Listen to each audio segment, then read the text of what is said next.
السلام علیکم ورحمۃ اللہ وبرکاتہ۔ تفسیر القرآن کورس کے لیے بنت اشرف چینل پر خوش آمدید کہتی ہوں۔ الحمد للہ رب العالمین، والصلاة والسلام علی سیدنا محمد خاتم النبیین وآلہ وصحبہ اجمعین، اما بعد فاعوذ باللہ من الشیطان الرجیم، بسم اللہ الرحمن الرحیم۔ آج ہم استعانت کی قسمیں پڑھیں گے۔ استعانت کی دو قسمیں ہیں۔ استعانت کا مطلب مدد مانگنا ہے۔ ایک استعانت ما تحت الاسباب یعنی ظاہری اسباب کے تحت کسی سے مدد مانگی جائے، یہ وہ امداد ہے جو تمام انسانوں کو روزمرہ کی زندگی میں ایک دوسرے سے حاصل ہوتی ہے۔ حضرت عیسیٰ علیہ السلام نے حواریوں سے جو مدد مانگی تھی وہ بھی ما تحت الاسباب تھی۔ جب انہوں نے محسوس کیا کہ یہود ان کو قتل کرنا چاہتے ہیں تو حواریوں سے فرمایا کہ کیا تم میں کوئی ہے جو اللہ کے دین کے لیے میری امداد کرے؟ حواریوں نے جواب دیا کہ ہم ہیں اللہ کے دین کے مددگار۔ یہ سارا معاملہ ما تحت الاسباب تھا۔ حواری حضرت عیسیٰ علیہ السلام کے پاس تھے، غائب نہیں تھے۔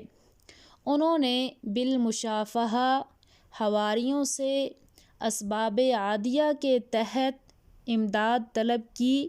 اسی طرح ذوالقرنین نے بھی یاجوج ماجوج کو روکنے کے لیے دیوار بناتے وقت لوگوں سے جو کہا تھا اعینونی بقوۃ، کہ تم لوگ قوت بازو یعنی کام سے میری مدد کرو، یہ مدد بھی ظاہری اسباب کے تحت تھی۔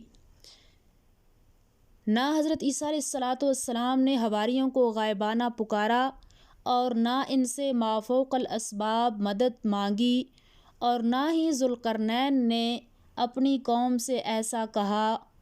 جس طرح ظاہری اسباب کے تحت مدد امداد جائز ہے، اسی طرح اسباب عادیہ کے تحت پکار بھی جائز ہے۔ یعنی جو آدمی سامنے موجود ہو اسے پکار کر یعنی اے فلاں کہہ کر کوئی ایسا کام کرنے کا کہا جائے جو اسباب عادیہ کے تحت اس کی قدرت میں ہو۔ مثلاً اسے کہا جائے کہ مجھے پانی پلا دو یا بازار سے سودا سلف لا دو وغیرہ۔ قرآن مجید میں یہ سب موجود ہے۔ جنگ احد میں وقتی افراتفری کی بنا پر جب کچھ صحابہ اکرام حضور علیہ السلام سے علیحدہ ہو گئے تو آپ نے ان کو واپس بلایا۔ والرسول یدعوکم فی اخراکم، سورہ آل عمران کی آیت ہے، اور رسول صلی اللہ علیہ وسلم پیچھے سے تم کو بلا رہے تھے۔ نبی پاک صلی اللہ علیہ وسلم کا یہ بلانا اور پکارنا اسباب ظاہری کے تحت تھا، اور آواز ان کو دی جا رہی تھی جو میدان احد میں آپ کی آواز سن رہے تھے۔ یہ پکار ما تحت الاسباب ہے، اور اس کے بغیر دنیا کا کاروبار ہی نہیں چل سکتا۔ ایک جگہ فرمایا لا تجعلوا دعاء الرسول بینکم کدعاء بعضکم بعضا، یعنی جس طرح تم آپس میں ایک دوسرے کو نام سے اور بلند آواز سے پکارتے ہو، اس طرح رسول خدا صلی اللہ علیہ وسلم کو نہ پکارا کرو۔ معلوم ہوا کہ جو استعانت امداد باہمی اور پکار عادی اسباب کے تحت ہو وہ نہ صرف جائز ہے بلکہ اس کے سوا دنیا کا کاروبار ہی نہیں چل سکتا۔ اور ایاک نستعین میں اس قسم کی استعانت کا حصر مقصود نہیں اور نہ ہی اس کی قرآن میں ممانعت ہے۔ یہ تو تھی ایک قسم، اور دوسری قسم استعانت کی ما فوق الاسباب، یعنی اسباب عادیہ کے بغیر کسی کو دور و نزدیک سے غائبانہ پکارا جائے اور اس سے استمداد کی جائے۔ یہ پکار اور استعانت اللہ رب العزت کے ساتھ مخصوص ہے اور اللہ کے سوا کسی پیغمبر، فرشتہ یا ولی سے ہرگز جائز نہیں۔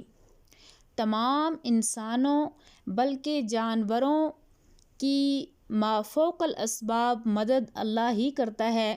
اس کی امداد میں قرب و بعد کا کوئی سوال ہی پیدا نہیں ہوتا، اور یہ استمداد غیر خدا سے شرک ہے، اور یہی وہ استمداد و استعانت ہے جس کا ایاک نستعین میں حصر موجود ہے۔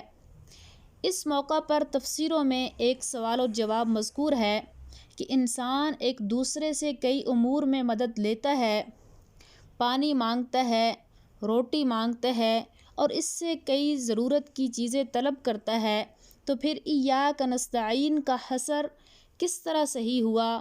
اس کا جواب یہ دیا گیا ہے کہ انسان ظاہری اسباب کے تحت ایک دوسرے سے جو امداد لیتا ہے، وہ ظاہری امداد بھی دراصل اللہ رب العزت ہی سے ہوتی ہے، کیونکہ مدد کرنے والے انسان کے جسم و جان کو خدا ہی نے پیدا فرمایا ہے، اسے ہاتھ پاؤں اسی نے دیے ہیں اور ان میں حرکت بھی اسی نے پیدا فرمائی ہے۔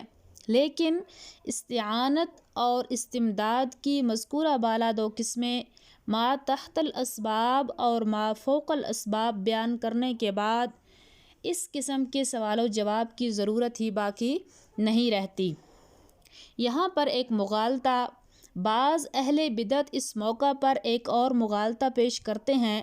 وہ کہتے ہیں کہ یہ تو ضرورت ہے کہ غیر اللہ کی عبادت جائز نہیں بلکہ شرک ہے، خواہ کسی پیغمبر کی عبادت ہو یا فرشتہ اور ولی کی، لیکن انبیاء اور اولیاء کو حاجات و مشکلات میں امداد کے لیے غائبانہ پکارنا شرک نہیں بلکہ جائز ہے۔ وحی ہے۔ کبھی ایسا اور قرآن ہوتا ہے مجید کی جن کہ آیتوں دعویٰ میں کے ساتھ نبی غیر کریم خدا صلی کی اللہ دعا علیہ سے منع وسلم کو کیا یہ گیا ہے، اعلان کرنے کا وہاں حکم بھی دعا سے ملتا ہے مراد کہ عبادت میں ہے، جو کچھ کہہ نہ کہ رہا ہوں اپنی پکار، طرف سے اور اور اپنی رائے ثبوت سے یہ نہیں پیش کہہ کرتے رہا، ہیں کہ بلکہ مفسرین مجھے نے اللہ کی طرف سے یدعون بذریعہ کی وحی یہ حکم ملا ہے تفسیر کہ میں یہ یعبدون دعویٰ اور سے مضمون تم تک پہنچاؤں۔ یدعو کی یعبدو اور چنانچہ ادعو کی ارشاد پاک اعبدو سے ہے، کی ہے۔ قُلْ إِنِّي تو نُهِیتُ جواب اس أَنْ کا یہ أَعْبُدَ ہے، الَّذِينَ غیر تَدْعُونَ خدا مِن کو دُونِ غائبانہ اللَّهِ ما فوق لَمَّا الاسباب پکارنا جَاءَنِی شرک ہے، الْبَیِّنَاتُ اور مِن اہل رَبِّی بدعت کا استدلال وَأُمِرْتُ أَنْ أُسْلِمَ سراسر لِرَبِّ غلط ہے، الْعَالَمِینَ۔ کیونکہ فرما پہلے بھی دیجئے مجھے ان تفصیلاً کی بیان ہو عبادت چکا سے ہے منع کہ کیا دعا گیا اور ہے پکار کی جن دو کو تم قسمیں اللہ ہیں، کے سوا ایک ما پکارتے فوق ہو، الاسباب جبکہ اور میرے پاس دوسری اپنے رب سے کھلی باتیں آ چکی ما ہیں، تحت اور یہ الاسباب۔ بات میں اپنی طرف سے پکار کی نہیں کہہ پہلی رہا قسم ہوں عبادت بلکہ ہے مجھے اس اور بات کا جو کہ حکم اللہ دیا کے گیا ساتھ ہے خاص ہے، کہ میں اپنے دوسری قسم چونکہ کو عبادت اللہ کے نہیں اس سپرد لیے کر وہ دوں۔ غیر اللہ کے لیے بھی جائز ہے، اور یہی وہ قرآن پکار ہے مجید جس میں سے مغالطہ دعوی دیا جاتا ہے۔ توحید کو تینوں قسم کے دلائل سے پیش کیا گیا ہے تاکہ مادہ باقی رہا انکار مفسرین کا تدعون کی تفسیر تعبدون سے کرنا، تو اس سے ان کا مقصد دعا کا مادہ حاصل انکار کا معنی بالکلیہ بیان کرنا استحصال ہے، ہو اور یہ جائے مطلب اور ہے کہ منکرین کے غائبانہ لیے ما فوق انکار کی الاسباب گنجائش دعا بھی باقی نہ رہے۔ عبادت دلیل ہی عقلی اس لیے ذکر کی کا جاتی جزو ہے، تاکہ بلکہ ثابت یوں ہو کہنا جائے کہ چاہیے کہ یہ دعوی دعا اور توحید پکار عقل عبادت کا سب سلیم سے کے اہم عین مطابق ہے، ایک اور حصہ ہے۔ دلیل نقلی اس لیے جس پیش طرح کی جاتی عبادت ہے اللہ کے سوا تاکہ کسی یہ کی معلوم جائز ہو نہیں، جائے کہ دعوی اسی طرح توحید یہ میں دعا اور پکار بھی حضرت اللہ کے سوا کسی رسول کی اللہ جائز صلی اللہ علیہ وسلم نہیں۔ منفرد نہیں ہیں، بلکہ اللہ رب العزت سے آپ سے دعا ہے کہ پہلے اللہ تعالی تمام ہمیں انبیاء مسئلہ کرام توحید بھی کو مسئلہ صحیح توحید بیان سمجھنے کی فرماتے توفیق عطا رہے، فرمائے۔ اور دلیل وآخر وحی اس لیے دعوانا پیش کی جاتی الحمدللہ ہے رب العالمین۔ تاکہ منکرین السلام دعویٰ علیکم کے اس ورحمۃ اللہ اعتراض کا وبرکاتہ۔ جواب ہو جائے کہ مسئلہ توحید کے علاوہ اور مسائل و احکام تھوڑے ہیں، یہ کیا ضروری ہے کہ اسے ہی بیان کیا جائے، اس لیے اسے چھوڑو، کوئی اور مسئلہ بیان کرو۔ اس پر دلیل وحی سے جواب دیا کہ میں تو اللہ کی طرف سے اس کام یعنی دعوی توحید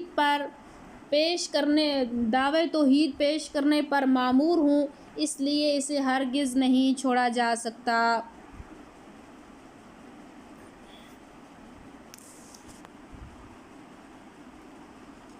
اس سے آگے ہم انشاءاللہ تیسری اصطلاح اگلے سبق میں پڑھیں گے۔ آج کے لیے اتنا ہی کافی ہے۔ اللہ رب العزت سے دعا ہے کہ اللہ تعالی ہم سب کو قرآن پاک کو صحیح سمجھنے کی توفیق عطا فرمائے اور اس پر عمل کرنے کی توفیق عطا فرمائے۔ وما علینا الا البلاغ المبین۔